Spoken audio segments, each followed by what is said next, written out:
ગણેશ વિસર્જનને લગતા પ્રશ્નોની ચર્ચા કરવા આજે સાંજે 6 કલાકે બિલીમોરા પોલીસ સ્ટેશન ખાતે શાંતિ સમિતિની બેઠક યોજાઈ હતી.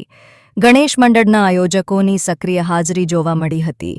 અને જેટલું સારી રીતે, જેટલું ખુશ થઈને લોકો એન્જોય કરીને એના વ્યવસ્થિત રીતે બધા વિસર્જન કરે, કોઈ બનાવ ના બને, કોઈ પણ તકલીફ ના થાય, એ અમારો માટે એક બહુ ઉત્સાહનો વિષય હોય કે મારા વિસ્તારમાં કોઈ પણ બનાવ વગર કે કોઈ પણ ઝઘડા વગર કે કોઈ પણ પેલા વગર આ વસ્તુ થઈ ગઈ છે. આ વિવિધ મુદ્દાઓ પર ચર્ચા થઈ હતી.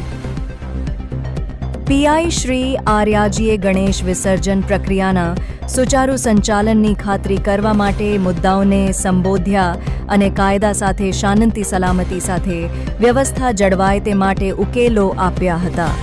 તહેવારો દરમિયાન શાંતિ અને વ્યવસ્થા જાળવવા માટે પોલીસ વિભાગ અને સમુદાય બંને તરફથી સહકારની ખાતરી સાથે બેઠક સર્વસંમતિ સાથે વિસર્જન પ્રાંગણમાં એક મંડળ દીઠ 50 વ્યક્તિને પ્રવેશ આપવામાં આવે તે સાથે સમાપન કરાયું હતું.